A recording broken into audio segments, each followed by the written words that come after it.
Les 30 Glorieuses. Bonjour Thomas, bonjour Nagui. Effectivement, cette semaine encore, je n'ai pas réussi à obtenir une chronique hebdomadaire sur une radio française sérieuse. Me revoilà donc, puisqu'en attendant France Inter, je donne mon temps aux plus démunis. Pour moi, chroniquer sur Nova, c'est un peu comme si je faisais le service au Resto du Cœur. Sauf qu'ici, les enfoirés ne sont que deux et ils sont assis en face de moi. Et ils ont mangé Mimi Mati. Toujours pas de médias sérieux alors que je viens d'avoir 28 ans. On peut le dire, je suis donc pratiquement adulte. C'était vendredi 20 avril, oui Nagui, la même date d'anniversaire qu'Adolf Hitler, le peintre. Mais vous savez, je ne crois pas en l'influence des dates de naissance, je ne crois pas en l'astrologie, je suis au-dessus de tout ça, c'est mon côté Bélier. Mais je m'égare et mon professionnalisme sans faille m'oblige à tenter de divertir les 26 oreilles qui nous écoutent. C'est une petite astuce que je donne à Nova, arithmétiquement c'est plus flatteur de compter en oreilles qu'en auditeur. Voltaire disait...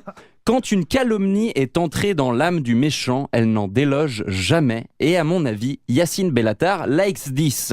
On peut reprocher beaucoup de choses à Yacine Bellatar, c'est vrai, mais déjà, il a de l'autodérision. Ou alors, les conseillers de Macron, c'est tous des bouffons sans expérience. Le sketch de tout à l'heure, là, c'est vraiment d'une hypocrisie très crasse.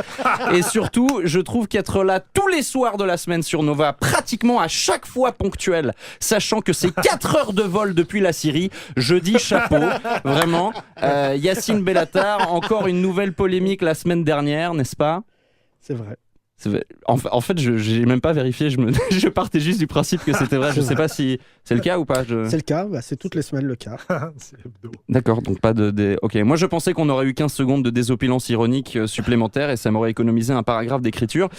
Mais apparemment, cette semaine, l'actualité du nouveau Voldemort de l'humour français est à l'image des vannes de la première moitié de cette émission, sans intérêt. Et maintenant qu'ensemble nous avons survécu au passage le plus fébrile de ma chronique, sans surprise celui qui fut écrit dans le taxi il y a de cela quelques minutes, il est peut-être temps de dresser un parallèle pertinent entre l'élection d'un leader inexpérimenté d'une puérilité alarmante au bureau ovale américain et la baisse généralisée du budget fédéral alloué à l'éducation aux États-Unis durant ces dernières décennies.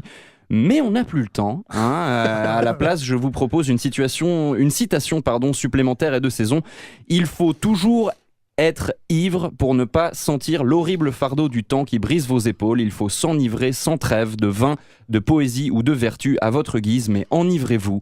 Alors vous ne serez pas surpris d'apprendre que ces mots ne sont pas celui d'un salafiste, mais de Baudelaire, auteur qui en plus d'avoir un prénom qui ne me laisse pas indifférent, est lui aussi né un 20 avril. Et si je vous dis ça, c'est principalement parce que je devine que vous n'allez pas vérifier.